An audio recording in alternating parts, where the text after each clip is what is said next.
Hi everyone, and what a great week we've had this week.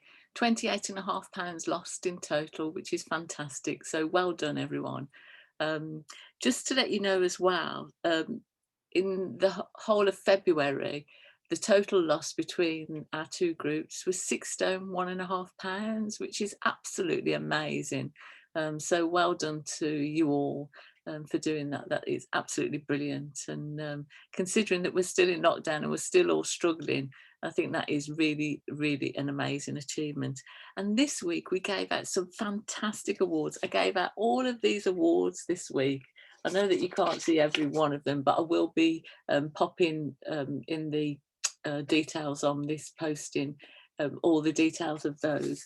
One of our lovely members, Michaela, got to her target this week, and the lovely Martin got his 5 stone award.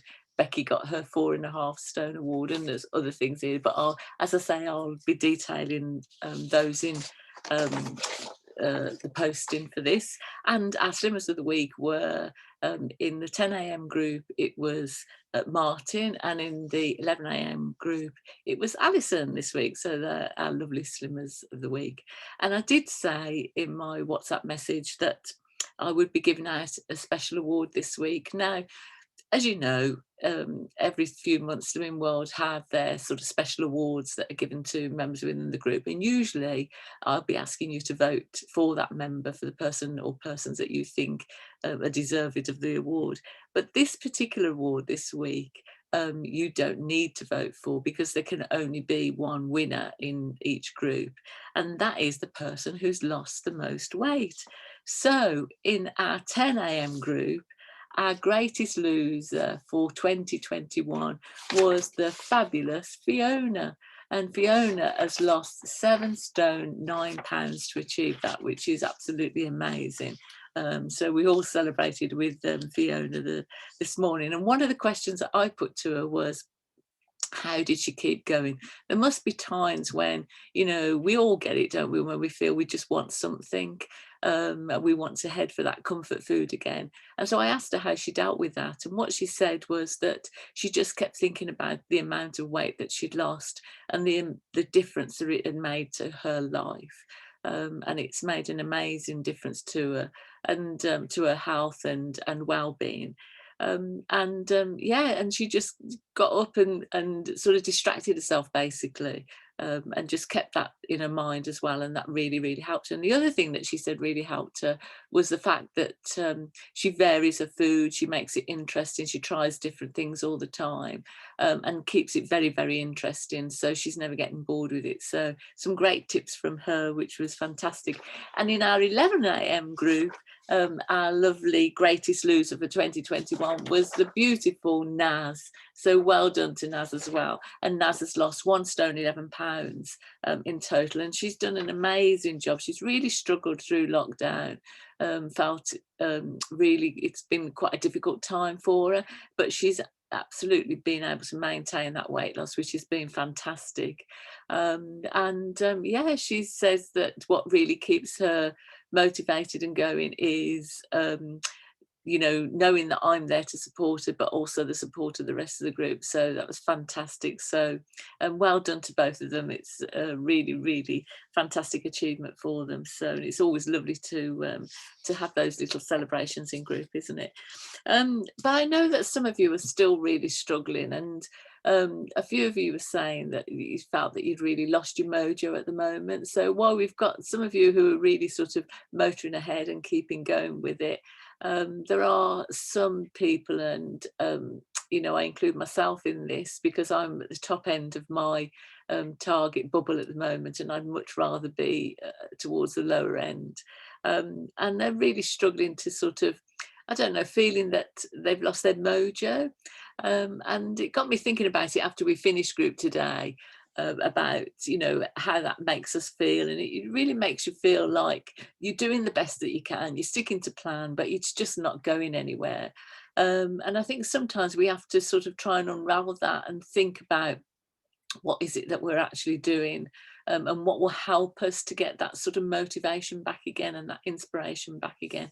And in the Slimming World magazine, this edition, Hopefully you've all downloaded it now from the Slimming World magazine app. But there's a great article in there about visualization. And I know I talked a little bit about this in group to one or two people that were really, really struggling this week. And what visualization is all about, it all sounds a bit hairy-fairy, doesn't it? But what I would say to you is that I've used this quite a lot and I've found it quite useful. And that is to think about, to see yourself, to think about how you'll feel when you get that result that you want. So to think about, come Thursday when you step back on those scales again, and you see that £1 or £2 loss that you've been hoping for this week, just how that will make you feel. Um, and sort of just to try and really think about that. When was the last time that you stepped on the scales and you got that result and you thought, yes, I've done it? Because you knew that you'd been on plan all week and you were looking forward to seeing the results basically of that effort that you'd made, and that feeling that you get. And it's trying to sort of bring that feeling back to yourself and thinking, okay, when I step on those scales on Thursday morning, and I see that loss there, I'm going to feel, this effort has been really worth it. I'm going to feel really great. And just try and hold that feeling and just think about that. And each time that you feel that you may be wavering off plan or feeling that you want to reach for those comfort foods, just sort of trying to think about that again and thinking about, how am I going to feel when I get on those scales on Thursday? I want to get that feeling again.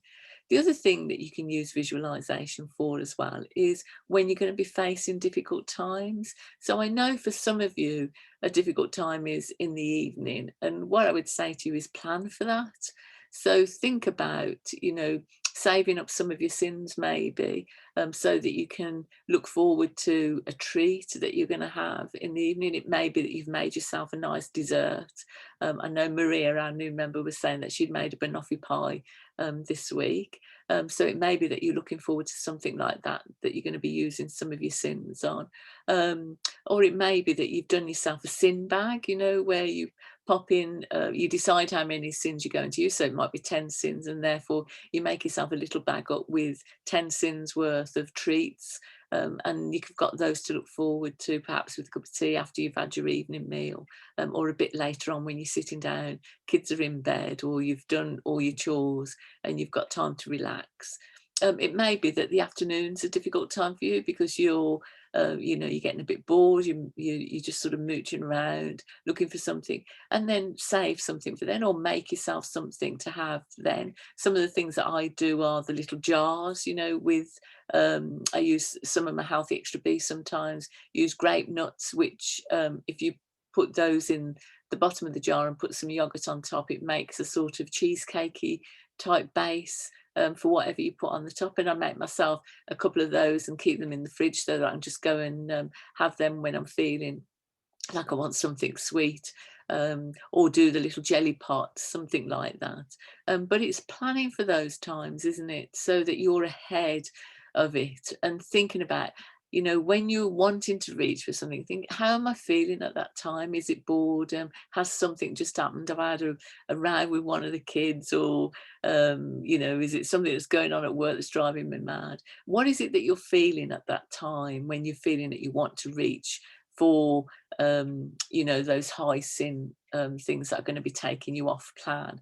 And try and understand your emotions at that time, and then you can plan for that and think, right, I'm going to make sure that I've got something at that time, so that when I'm feeling like that, I've got something to go to. Or it may be that you use some distractions, like Fiona was saying, she gets up and she has a walk around, and sort of just keeps thinking about why she's doing this for herself. It may be that if it's in the evening, you take yourself off to bed, go and get ready for bed, have a nice shower or bath and get yourself ready for bed. Or you might paint your nails or put some hand cream on, or you might go and do something that you keep saying you're going to do and you haven't done yet. Maybe that you've got a hobby like knitting or sewing, or reading, that you can use to distract yourself away from it. It's about breaking those habits, isn't it? As we've talked quite often about in group. But it's getting back to the reason why you're doing this. And that's how you're going to get your mojo back. So thinking about, you know, on a scale of 1 to 10, how important is it for you to lose this weight? Think about how you're going to feel when you've lost the weight. What are you going to be able to do? You know, is it that you're going to feel so much better in yourself? You won't get out of breath when you're walking or going up and down stairs. That you'll be able to fit into those clothes that you haven't been able to fit into for a while.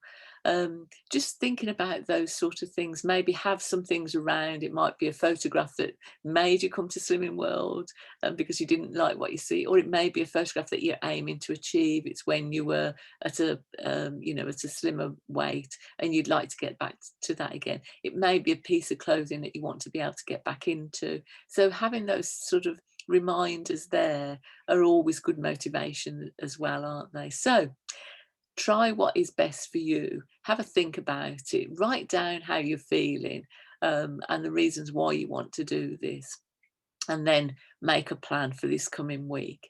Don't try and put too much pressure on yourself. Just do little steps at a time. So don't think you're going to do it all. You know, you're going to start keeping to plan 100%. You're going to start doing exercising. You're going to do this.